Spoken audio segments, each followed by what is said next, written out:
باسی گرفتی کەم ئاویە.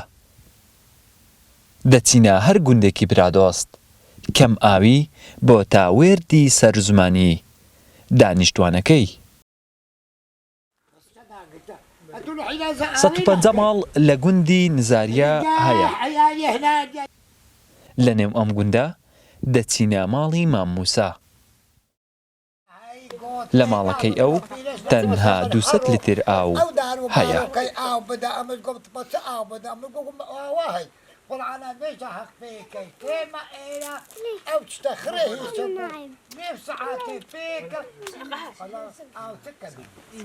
بێ ئاویە ئەمە هاتینەوە لە تویستانە هیچ ئاوێک نییە ئەمە بژێویچیان ئەوە بکەین بەڕێ بکەین هیچ ئاوێک نییە ئەنانەوە کە هەژیان نابینە بێ ئاویە هیچ ئاوێکی نە داوایکردن لە حکوومەت شەشین بۆ دابین بکە ئاوین بۆ دابین بکە.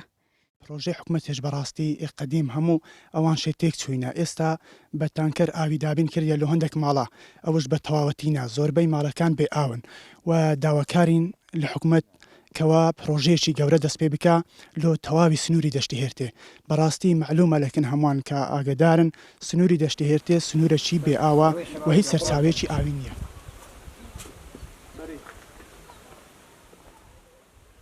15 ساڵە هیچ پرۆژێکی ئاوی خواردنەوە لە سنووری برادۆست نەجێبەجێ کراوە و نە پرۆژەکانیش نۆژەن نەکراونەتەوە.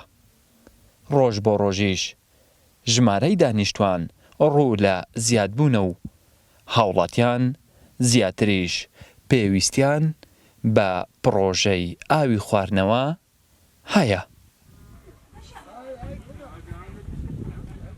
بەهۆی خراپی سەرچاوەکانی ئاویان یاخود تێکچوونی تۆڕەکانی ئاو بە تانکەر ئاویان بۆ دابی نەکرێت بە سوپاسەوە ڕزامەندی دراوە بۆ لێدانی دوو بیری ئیرتیوازی بۆ هەرێک لە گوندەکانی نزاریەوە هەروە گوندی ئاڵانە کە لە ئێستادا ئەوان زیاتر بە گرفتی ئاوە ئەناڵێن. لە سنووری فەرمانگەی ئاوی سیدەکان 72 گوند گرفتی کەم ئاویان هەیە. ئێستا بە تانکەر ئاو بۆ 27 گوند دەبردرێت. بە نووسراویش حکومەتی هەرێمی کوردستان لە کۆی 72 گوندی کە گرفتی کەم ئاویان هەیە بڕیاری داوە 3 بیری ئیتیوازی لەم ناوچەیە لێ بدات. وڵات حەسەن، کورسات نیوز، برادۆست.